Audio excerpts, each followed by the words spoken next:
नहीं हैगा स्टेज ਦੇ ਉੱਤੇ ਬੋਲਣ ਦਾ, ਬਟ ਅੰਦੋਲਨ ਦੇ ਦੌਰਾਨ ਹੀ ਸ਼ੁਰੂ ਕੀਤਾ ਸੀਗਾ ਔਰ ਸੱਚ ਬੋਲਣਾ ਸ਼ੁਰੂ ਕੀਤਾ ਸੀਗਾ। ਜਿਵੇਂ ਮੈਂ ਸ਼ੁਰੂ ਤੋਂ ਹੀ ਸਿੱਖਿਆ ਹੈ ਸੱਚ ਬੋਲਣਾ ਔਰ ਹਮੇਸ਼ਾ ਸੱਚ ਦੀ ਲੜਾਈ ਕਰਨਾ, ਕਿਉਂਕਿ ਮੇਰੇ ਬਾਪ ਨੇ ਵੀ ਆਪਣੀ ਸਾਰੀ ਜ਼ਿੰਦਗੀ ਲੋਕਾਂ ਵਾਸਤੇ ਮਜ਼ਦੂਰਾਂ ਵਾਸਤੇ ਦੇ ਦਿੱਤੀ ਔਰ ਸੱਚ ਦੀ ਲੜਾਈ ਲੜੀ ਸੀਗੀ। ਸੋ ਸਭ ਤੋਂ ਪਹਿਲਾਂ ਹੁਣ ਮੈਂ ਟਿਕਰੀ ਬਾਰਡਰ ਤੋਂ ਆ ਰਹੀ ਹਾਂ। ਟਿਕਰੀ ਬਾਰਡਰ ਅੱਜ ਸਵੇਰੇ ਸਾਡੇ ਉੱਥੇ ਕਨਵਰ ਵੀਰ ਜੀ ਦੀ ਡੈਥ ਹੋ ਗਈ, ਉਹਨਾਂ ਨੇ ਆਪਣੇ ਆਪ ਨੂੰ ਫਾਂਸੀ ਦੇ ਦਿੱਤੀ। ਸੋ ਮੈਂ ਉਹਨਾਂ ਬਾਰੇ ਇੱਕ ਗੱਲ ਕਹਿਣਾ ਚਾਹੁੰਦੀ ਹਾਂ, ਕਿਉਂਕਿ ਉਹਨਾਂ ਦੀਆਂ 3 ਧੀਆਂ ਆ ਜਿਹਦੇ ਵਿੱਚ ਕਿਸੇ ਦਾ ਵੀ ਵਿਆਹ ਨਹੀਂ ਹੋਇਆ ਹਜੇ, ਔਰ ਆਪਣੇ ਆਪ ਦੀ ਆਤਮ ਹੱਤਿਆ ਕਰਨੀ, ਪ੍ਰੈਸ਼ਰ ਦੇ ਵਿੱਚ ਆਉਣਾ ਔਰ ਆਪਣੇ ਆਪ ਨੂੰ ਮਾਰ ਲੈਣਾ ਇੱਕ ਬਹੁਤ ਵੱਡਾ ਗੁਨਾਹ ਆ। ਮੈਂ ਸੋਚਦੀ ਹਾਂ, ਕਿਉਂਕਿ ਇੱਕ ਬਾਪ ਤੋਂ ਬਿਨਾਂ ਧੀ ਅਧੂਰੀ ਹੁੰਦੀ ਆ। ਮੈਂ ਉਹ ਐਕਸਪੀਰੀਅੰਸ ਕੀਤਾ ਆਪਣੀ ਸਾਰੀ ਜ਼ਿੰਦਗੀ, ਕਿਉਂਕਿ ਜਦੋਂ ਤੁਹਾਡੇ ਪਰਿਵਾਰ ਦੇ ਵਿੱਚੋਂ ਤੁਹਾਡਾ ਬਾਪ ਚਲੇ ਜਾਂਦਾ ਨਾ, ਤੁਹਾਨੂੰ ਬਹੁਤ ਸਾਰੀਆਂ ਚੀਜ਼ਾਂ ਫੇਸ ਕਰਨੀਆਂ ਪੈਂਦੀਆਂ ਆ, ਸੋਸ਼ਲੀ ਵੀ ਫੇਸ ਕਰਨੀਆਂ ਪੈਂਦੀਆਂ ਆ। ਬਹੁਤ ਸਾਰੇ ਲੋਕੀ ਕਹਿੰਦੇ ਆ ਵੀ ਅਸੀਂ ਨਾਲ ਖੜੇ ਹੋਵਾਂਗੇ, ਪਰ ਨਾਲ ਕੋਈ ਨਹੀਂ ਖੜੇ ਹੁੰਦਾ। ਤੁਹਾਨੂੰ ਖੁਦ ਨੂੰ ਐਕਸਪੀਰੀਅੰਸ ਕਰਕੇ ਖੁਦ ਆਪਣੀ ਲੜਾਈ ਲੜ ਕੇ ਅੱਗੇ ਨਿਕਲਣਾ ਪੈਂਦਾ ਆ। ਸੋ ਮੇਰੀ ਹੱਥ ਜੋੜ ਕੇ ਇਹੀ ਬੇਨਤੀ ਹੈ ਵੀ ਇਹੋ ਜਿਹਾ ਕਦਮ ਨਾ ਚੁੱਕੋ, ਕਿਉਂਕਿ ਅਸੀਂ ਪੀਸਫੁਲ ਪ੍ਰੋਟੈਸਟ ਕਰ ਰਹੇ ਹਾਂ ਔਰ ਪੀਸਫੁਲ ਪ੍ਰੋਟੈਸਟ ਇੱਥੇ ਕਰੀਏ। ਉਹਨਾਂ ਦਾ ਨਾਮ ਆ ਕਰਮਵੀਰ।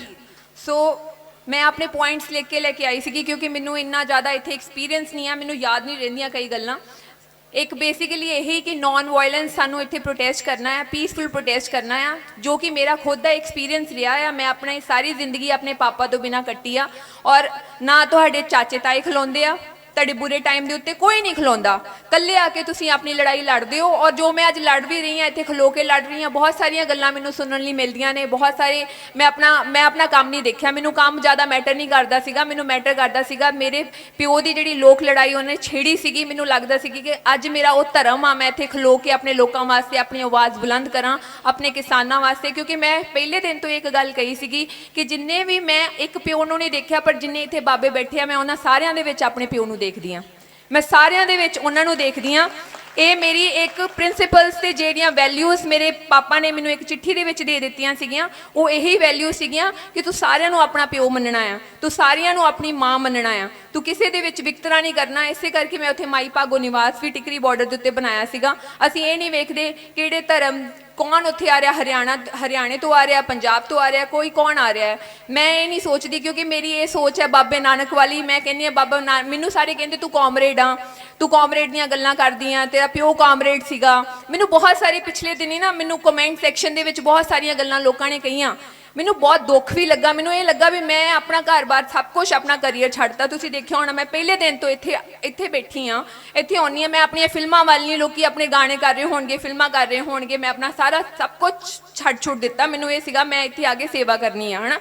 ਮੈਂ ਨਾ ਵੇਖਿਆ ਹਿੰਦੂ ਆ ਕੋਈ, ਨਾ ਮੈਂ ਵੇਖਿਆ ਕੋਈ ਮੁਸਲਿਮ ਆ, ਨਾ ਮੈਂ ਕੋਈ ਵੇਖਿਆ ਸਿੱਖ ਆ, ਹੈ ਨਾ। ਜੋ ਮੇਰੇ ਪਾਪਾ ਦੀ ਸੋਚ ਸੀਗੀ ਕਿ ਸਭ ਤੋਂ ਉੱਤੇ ਉੱਠ ਕੇ ਤੂੰ ਇੱਕ ਇਨਸਾਨ ਬਣਨ ਦੀ ਕੋਸ਼ਿਸ਼ ਕਰੀ, ਆਪਣੀ ਇਨਸਾਨੀਅਤ ਨੂੰ ਨਾ ਇਸ ਧਰਮਾਂ ਦੀ ਵੰਡੀਆਂ ਦੇ ਵਿੱਚ ਨਾ ਵੰਡ ਦੇਈਂ। ਜੋ ਸਾਡੇ ਇੱਕ ਬਾਬੇ ਨਾਨਕ ਦੀ ਵੀ ਸੋਚ ਸੀਗੀ, ਕਹਿੰਦੇ ਨਾ ਬਾਬੇ ਨਾਨਕ ਜੀ ਨੂੰ ਵੀ ਕਾਮਰੇਡ ਕਿਹਾ ਜਾਂਦਾ ਸੀਗਾ, ਏਕਮਕਾਰ ਸਤਨਾਮ ਕਰਤਾ ਪੁਰਖ। ਮੈਂ ਕਹਿੰਦੀ ਹਾਂ ਵੀ ਜੇ ਤੁਸੀਂ ਕਿਸੇ ਵਾਸਤੇ ਚੰਗੇ ਖਿਆਲ ਰੱਖਦੇ ਹੋ, ਚੰਗੀ ਸੋਚ ਰੱਖਦੇ ਹੋ, ਜਿਹੜੇ ਲੋਕੀ ਮੈਨੂੰ ਕਮੈਂਟ ਕਰਦੇ ਸੀਗੇ ਜੋ ਮੈਂ ਪਿਛਲੇ ਦਿਨੀ ਸੱਚ ਬੋਲਿਆ, ਮੇਰੇ ਉਹਦੇ ਪਿੱਛੇ ਵੀ ਸੱਚ ਬੋਲਣ ਦਾ ਵੀ ਇੱਕ ਕਾਰਨ ਸੀਗਾ, ਕਿਉਂਕਿ ਮੈਂ ਨਹੀਂ ਚਾਹੁੰਦੀ ਸੀ ਕਿ ਜਿਵੇਂ ਮੈਂ ਆਪਣਾ ਪਿਓ ਤੋਂ ਬਿਨਾਂ ਆਪਣੀ ਸਾਰੀ ਜ਼ਿੰਦਗੀ ਕੱਟੀ ਹੈ, ਕੋਈ ਵੀ ਇੱਥੇ ਬੱਚਾ ਆਪਣੇ ਪਿਓ ਤੋਂ ਬਿਨਾਂ ਕੱਟੇ। ਕਿਉਂਕਿ ਇਹ ਸਾਡਾ ਪੀਸਫੁਲ ਪ੍ਰੋਟੈਸਟ ਹੈ ਔਰ ਅਸੀਂ ਪੀਸਫੁਲ ਤਰੀਕੇ ਦੇ ਨਾਲ ਚੱਲੀਏ।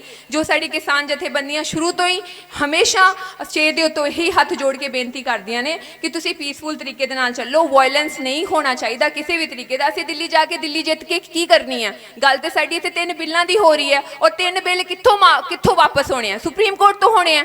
ਉਹ ਤੇ ਸਾਡੀ ਜਿੱਤ, ਇੱਥੇ ਆਪਾਂ ਧਰਨਾ ਦਿੱਤਾ ਹੈ, ਉਹਨਾਂ ਦੇ ਉੱਤੇ ਪ੍ਰੈਸ਼ਰ ਪੈ ਰਿਹਾ ਹੈ, ਆਪਾਂ ਇੱਥੇ ਬਹਿ ਕੇ ਵੀ ਗੱਲ ਕਰਕੇ ਵੀ ਮੀਟਿੰਗਸ ਕਰਕੇ ਵੀ ਉਹ ਗੱਲ ਪੂਰੀ ਹੋ ਸਕਦੀ ਆ। ਹੁਣ ਸੋਚੋ ਜਿਹੜੇ ਸਾਡੇ ਕਿਸਾਨ ਭਰਾ ਜੇਲ੍ਹਾਂ ਦੇ ਅੰਦਰ ਇਸ ਟਾਈਮ ਤੇ ਬੈਠੇ ਆ, ਜਿਹੜੇ ਭਟਕ ਕੇ ਅੰਦਰ ਚਲੇ ਗਏ ਆ, ਉਹਨਾਂ ਦੀਆਂ ਫੈਮਲੀਜ਼ ਕਿੰਨੀਆਂ ਡਿਸਟਰਬਡ ਆ। ਕਈ ਮਾਵਾਂ ਮੈਂ ਉੱਥੇ ਦੇਖੀਆਂ ਟਿਕਰੀ ਬਾਰਡਰ ਦੇ ਉੱਤੇ ਰੋਂਦੀਆਂ ਹੋਈਆਂ ਆਈਆਂ ਕਿ ਸਾਡੇ ਬੱਚੇ ਲੱਭ ਨਹੀਂ ਰਹੇ, ਲਾਪਤਾ ਨੇ। ਫਿਰ ਬਹੁਤ ਦੁੱਖ ਹੁੰਦਾ ਆ, ਫਿਰ ਤੁਹਾਨੂੰ ਲੱਗਦਾ ਵੀ ਉਹ ਕਿਵੇਂ ਬਾਹਰ ਆਉਣਗੇ, ਹੈ ਨਾ। ਜੇ ਅਸੀਂ ਇਹੋ ਜਿਹਾ ਕੋਈ ਸਟੈਪ ਚੁੱਕਿਆ ਹੀ ਨਾ ਹੋਵੇ ਕਿਸੇ ਦੀਆਂ ਵੀ ਗੱਲਾਂ ਦੇ ਵਿੱਚ ਆ ਕੇ, ਕਿਉਂਕਿ ਇੱਥੇ ਆਪਾਂ ਜੰਗ ਜਿੱਤਣ ਵਾਸਤੇ, ਉਸ ਤਰੀਕੇ ਦੀ ਜੰਗ ਜਿੱਤਣ ਵਾਸਤੇ ਨਹੀਂ ਆਏ। ਇੱਥੇ ਤੇ ਸਾਡਾ ਇਹ ਲੋਕਤੰਤਰ ਆ, ਇੱਥੇ ਆਪਾਂ ਆਪਣਾ ਧਰਨਾ ਕਰ ਰਹੇ ਹਾਂ, ਪੀਸਫੁਲ ਪ੍ਰੋਟੈਸਟ ਕਰ ਰਹੇ ਹਾਂ, ਜੋ ਸਾਡੀਆਂ ਆਲ ਓਵਰ ਕੰਟਰੀ ਕੰਟਰੀਜ਼ ਦੇ ਵਿੱਚ ਸਾਰੇ ਸਾਡੀ ਸਲਾਖਾ ਕਰ ਰਿਹਾ ਕਿ ਇੱਥੇ ਇਹ ਕਿੰਨੀ ਪੀਸਫੁਲੀ ਬੈਠੇ ਆ।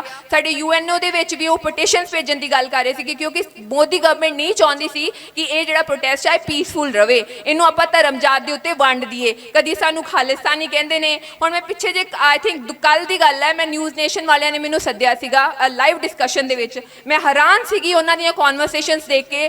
ਕਹਿ ਰਹੇ ਨੇ ਵੀ ਇਹ ਜਿਹੜੇ ਇੱਥੇ ਧਰਨੇ ਦੇ ਬੈਠੇ ਇਹਨਾਂ ਦਾ ਚਾਈਨਾ ਦੇ ਨਾਲ ਸੰਬੰਧ ਹੈ ਜੀ, ਇਹਨਾਂ ਦਾ ਆਈਐਸਆਈ ਪਾਕਿਸਤਾਨ ਦੇ ਨਾਲ ਸੰਬੰਧ ਹੈ, ਇਹਨਾਂ ਨੂੰ ਉੱਥੋਂ ਪੈਸਾ ਆ ਰਿਹਾ ਹੈ। ਜੇ ਕਿਸੇ ਸਾਡੀ ਹਾਲੀਵੁੱਡ ਸਿੰਗਰ ਨੇ ਸਾਨੂੰ ਸਪੋਰਟ ਕਰਤਾ ਇੱਥੇ, ਉਹਨਾਂ ਨੂੰ ਕਹਿ ਰਹੇ ਨੇ ਵੀ ਉਹਨੂੰ ਵੀ ਆਈਐਸਆਈ ਨੇ ਪਾਕਿਸਤਾਨ ਤੋਂ ਪੈਸਾ ਦਿੱਤਾ ਹੈ। ਦੇਖੋ ਇਹਨਾਂ ਦੀਆਂ ਗੱਲਾਂ ਕਿੱਥੋਂ ਤੱਕ ਪਹੁੰਚ ਚੁੱਕੀਆਂ ਹੈ ਸਾਡੇ ਧਰਨੇ ਨੂੰ ਖਰਾਬ ਕਰਨ ਦੀਆਂ।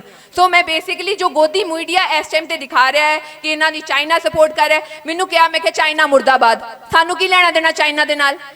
ਮੈਂ ਕਿਹਾ ਭਾਰਤ ਜ਼ਿੰਦਾਬਾਦ, ਅਸੀਂ ਇੰਡੀਅਨ ਆ, ਅਸੀਂ ਇੱਥੇ ਭਾਰਤ ਦੇ ਵਿੱਚ ਰਹਿੰਦੇ ਆ। ਸਾਡੇ ਸ਼ਹੀਦ ਆਜ਼ਮ ਭਗਤ ਸਿੰਘ ਨੇ ਇਹ ਝੰਡਾ ਸਾਨੂੰ ਦਿੱਤਾ ਸੀਗਾ, ਇਹਨਾਂ ਦੇ ਮੁਹਤਾਜ ਆ। ਆਪਾਂ ਆਪਣੇ ਇੰਡੀਅਨ ਫਲੈਗ ਦੀ ਰਿਸਪੈਕਟ ਕਰਦੇ ਆ। ਸਾਡੀ ਸਿੱਖ ਦੀ ਗੱਲ ਕਰਦੇ ਆ। ਸਿੱਖੀਜ਼ਮ ਕੌਮ ਦੇ ਵਿੱਚੋਂ ਹੀ ਯੋਧੇ ਸੀਗੇ ਭਗਤ ਸਿੰਘ, ਊਧਮ ਸਿੰਘ, ਜਿਨ੍ਹਾਂ ਨੇ ਸ਼ਹਾਦਤਾਂ ਦਿੱਤੀਆਂ ਸੀਗੀਆਂ ਉਸ ਫਲੈਗ ਵਾਸਤੇ। ਅੱਜ ਇਹ ਸਾਨੂੰ ਸਿਖਾਉਣਗੇ ਕਿ ਅਸੀਂ ਆਪਾਂ ਫਲੈਗ ਦੀ ਡਿਸਰਿਸਪੈਕਟ ਕੀਤੀ ਹੈ ਕਿ ਨਹੀਂ ਕੀਤੀ ਹੈ। ਮੈਂ ਸਾਫ਼ ਉੱਤੇ ਗੱਲ ਕਹੀ, ਜਿਹੜਾ ਸਾਡਾ ਕੇਸਰੀ ਰੰਗ ਹੈ ਸਭ ਤੋਂ ਉੱਤੇ ਝੰਡੇ ਦੇ ਵਿੱਚ, ਉਹ ਸਾਡੇ ਸਿੱਖੀਜ਼ਮ ਨੂੰ ਪ੍ਰੈਜ਼ੈਂਟ ਕਰਦਾ। ਗ੍ਰੀਨ ਰੰਗ ਸਾਡੀ ਕਿਸਾਨੀ ਨੂੰ ਪ੍ਰੈਜ਼ੈਂਟ ਕਰਦਾ ਹੈ। ਇਹ ਸਾਨੂੰ ਨਹੀਂ ਸਿਖਾਉਣ ਕਿ ਆਪਾਂ ਝੰਡੇ ਦੀ ਡਿਸਰਿਸਪੈਕਟ ਕੀਤੀ ਹੈ ਕਿ ਨਹੀਂ ਕੀਤੀ ਹੈ।